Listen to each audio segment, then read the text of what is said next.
We often focus on OCD as, this internal struggle for one person, Mm-hmm. a private battle. Mm-hmm. But when you look at families living with it, the reality is, well, it's rarely just about that one individual, is it? No, not at all. It's almost like this unwelcome guest moves in, this bully, and starts making rules for everyone. A bully dictating routines, making demands, yeah, that really Yeah, captures it. It can infiltrate the whole household. exactly. The distress, the rituals, they tend to spill over. They pull loved ones into that same cycle. And that interaction, that dynamic, that's what we're really diving into today. Right. We're going to explore how family members get drawn into the demands of OCD, looking at things like co-compulsions and this broader idea of family accommodation. Yeah, and how these actions, which, usually come from a really good place, a place of love and wanting to help, Right, trying to ease the pain. can actually end up strengthening the OCD itself. It's a tough paradox. So our mission here is to kind of unpack the research on this. We want to give you a clearer picture of how this all works. And offer some insights based on evidence about how families can support their loved one in ways that actually help recovery instead of, accidentally feeding the disorder. Okay, so let's start unpacking.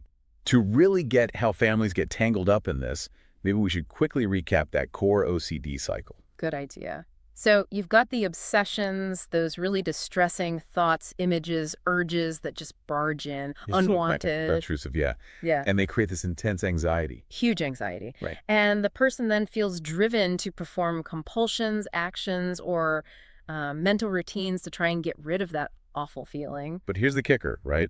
The compulsions, they give relief, but only for a bit. Exactly. Short-term fix. And in doing so, they basically teach the brain, hey, that scary thought was real, and this ritual is necessary to stay safe. Precisely. It reinforces a whole cycle, making it incredibly hard to break out of. And a big driver, the research suggests, is this intense need for certainty, dealing with doubt.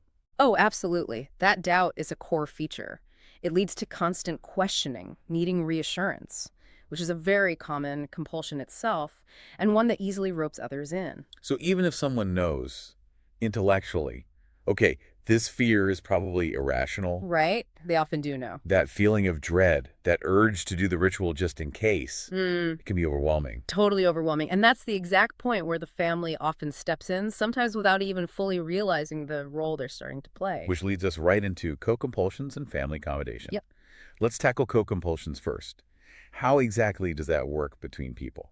Okay, so think of co-compulsions as these repetitive, kind of anxiety-fueled loops between two people, usually someone with OCD and a family member, maybe a partner. Oh, okay. One person has the OCD distress, and the other person gets involved in doing things to try and ease that distress. Right.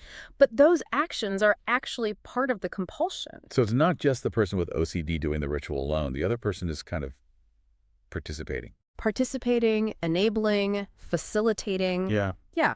The compulsion essentially needs an accomplice, even if that accomplice just wants to help. Got it. And family accommodation, that's the wider term for this. Exactly. Family accommodation is the umbrella term. It covers a whole range of things family members might do. Like what sort of things? Oh, lots. Altering their own schedules, changing things around the house, actually doing parts of the ritual with the person. Like checking the locks together. Yeah, or providing reassurance over and over again, or helping the person avoid things they're scared of, not going certain places, not touching certain things. It sounds so natural, though.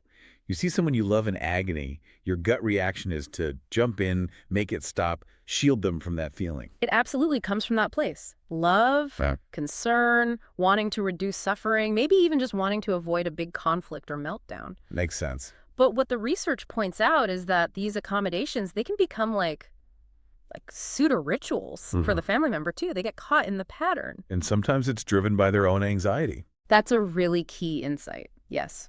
Fear of the person's reaction, maybe fear of their anger, or sometimes even buying into the OCD fear a little bit themselves. Like, what if I don't help them check and something bad does happen? Wow. So it's complex. It's not just about the person with OCD's anxiety. Yeah. How common is this accommodation stuff? Oh, incredibly common. The evidence we have suggests it's like over 90% of families affected by OCD report doing at least one kind of accommodation. 90%. That's huge. It is. And things like giving reassurance or, waiting around while someone finishes a long ritual, those are often daily occurrences. Okay, so it feels helpful, gives that short-term relief. Yeah. But what's the long-term damage? How does it actually feed the OCD? Well, that's the really hard part. Because while it eases things right now for everyone, it basically sends a message to the OCD. You're right. This fear is valid.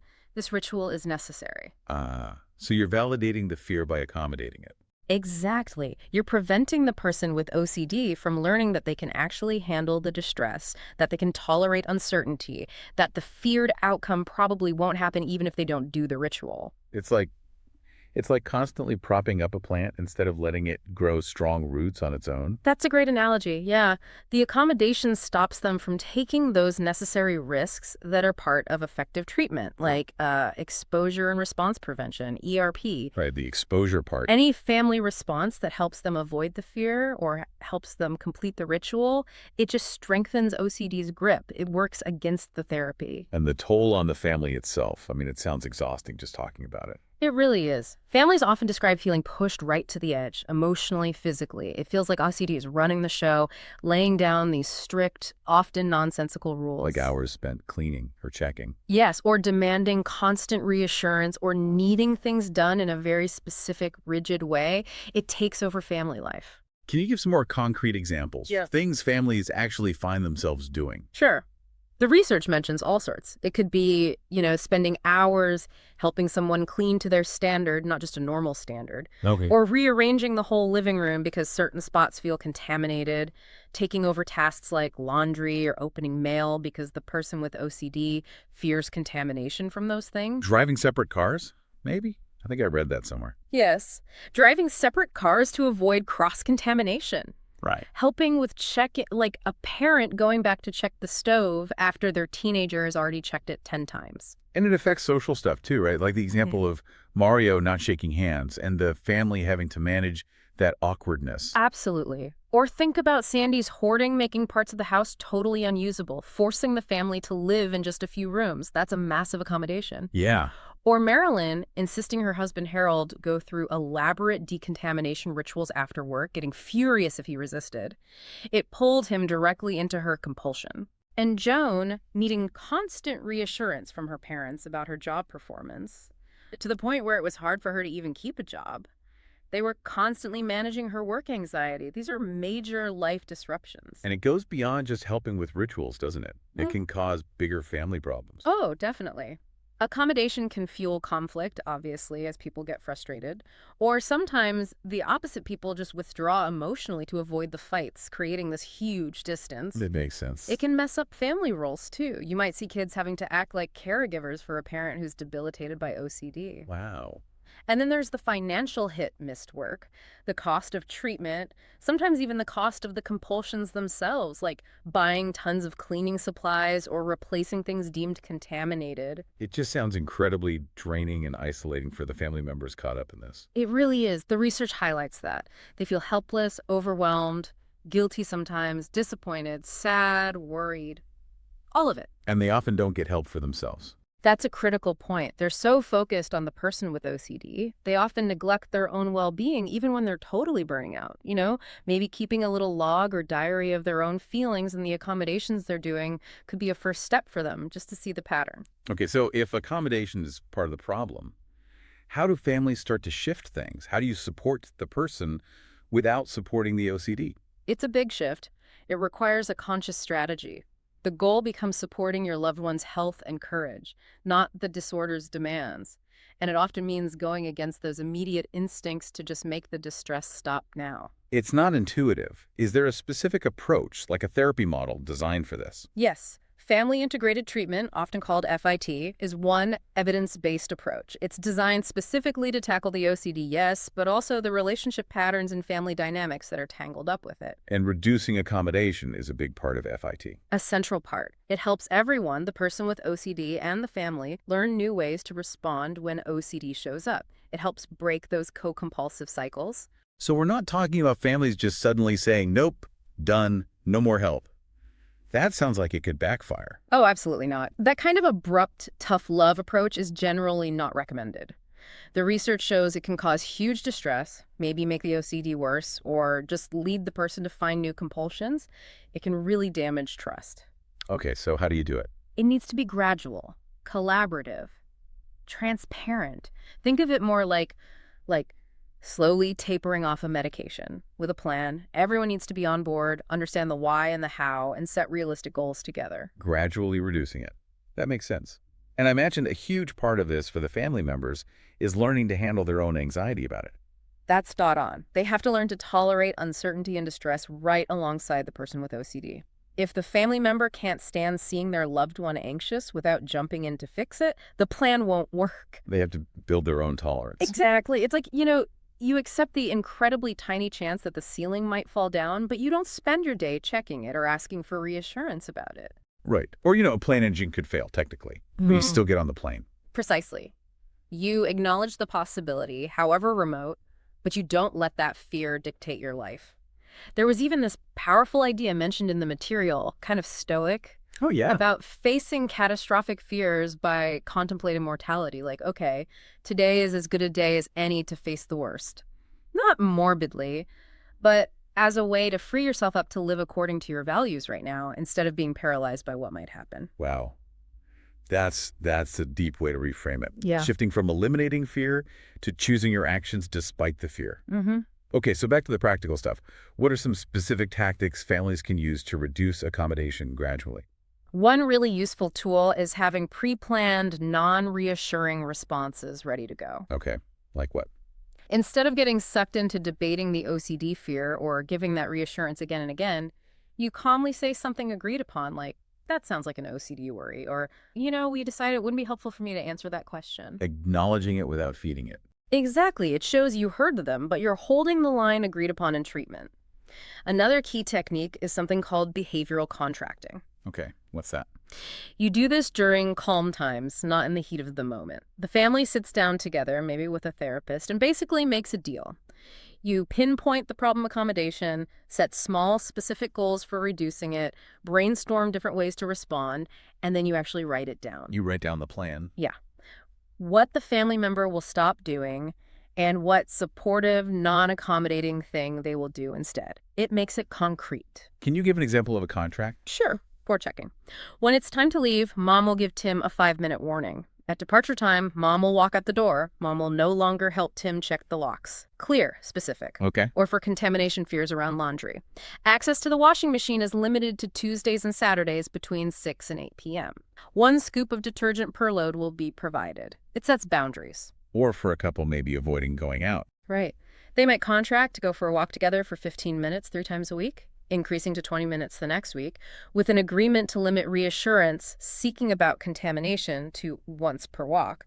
Small steps, clear agreement. It sounds like you really need to brace yourself for some difficult reactions when you start changing the pattern. Oh, absolutely. You have to anticipate that. The person with OCD might get upset, angry, withdrawn, more distressed. It's expected. So what do you do then? Argue back? No, the advice is clear. Don't get drawn into debates or power struggles. Decide ahead of time how you'll respond if they get upset. Maybe say calmly, I understand this is hard, and we agreed this is the plan, and then gently disengage from the argument. Stick to the plan. But what if the reaction is really extreme? Like, they talk about hurting themselves. That's the crucial exception. Any talk of self-harm is an emergency. The response isn't the accommodation plan, it's immediate professional help. Call 911 or your local emergency number. Safety first, always. Right. Safety overrides the strategy. Got it. Any other tips for families doing this tough work? Yeah, reward systems can be good. Not just for the person with OCD-resistant compulsions, but for the family members sticking to the plan. Celebrate the wins, however small. Nice. Acknowledge the effort on all sides. Definitely. And consistency is key. If one parent is reducing accommodation but the other is still doing it, it undermines the whole thing. Everyone involved needs to be on the same page. It sounds like the family members are kind of doing their own ERP, in a way, facing the discomfort of not stepping in. That is such an insightful way to put it. Yes, they are absolutely practicing tolerating their distress, the distress of seeing someone they love struggle, the distress of uncertainty. It's a parallel process. And with all that stress, self-care for them isn't just a nice to have, it's essential. Non-negotiable. It's that classic, put on your own oxygen mask first. This is graining work, finding support groups for families, getting therapy for their own stress or anxiety.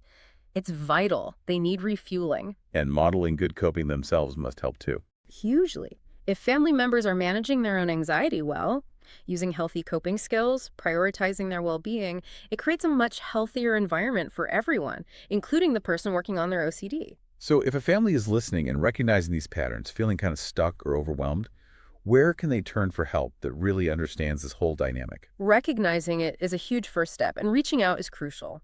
This is really hard to change alone. You need professionals who get OCD and these family dynamics. General therapy often isn't enough. Specialized help. Yes, and support groups for families can be amazing too. Just connecting with others who understand is powerful. Are there practices that specifically focus on this integrated family approach? Yes, there are. For example, Edward Jenny and Associates is a practice that specializes in anxiety and OCD, and they explicitly focus on these relational pieces, the co-compulsions, the family accommodation piece. Okay. And what does their approach involve?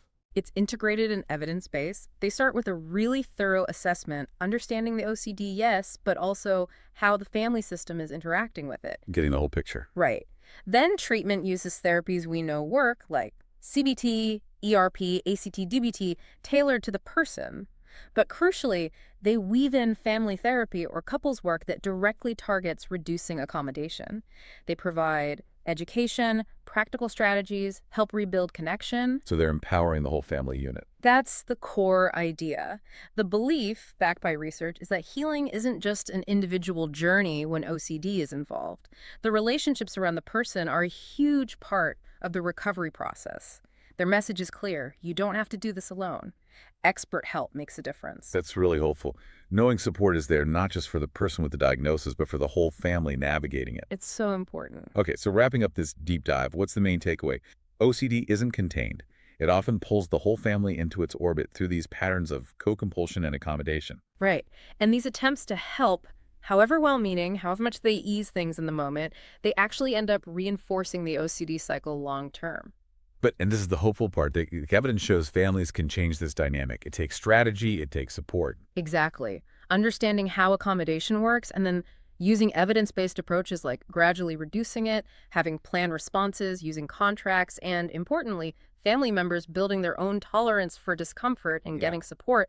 That's how you shift from enabling the OCD to truly supporting the person's recovery. And doing that doesn't just help fight the OCD. It sounds like it can actually lead to stronger, more honest relationships in the end, based on real connection, not rules set by fear. It's a challenging path, no doubt. It takes real courage from everyone, consistency, often professional guidance. But the potential payoff, real healing for the person and the family system is enormous. So here's a final thought for you to chew on. Think about the incredible act of love it represents when a family member chooses to lean into their own discomfort, to resist that powerful urge to immediately fix or accommodate, and instead tolerate their own anxiety to help their loved one find freedom from OCD in the long run. How might facing that shared struggle, that uncertainty together, actually forge deeper trust and resilience within the family?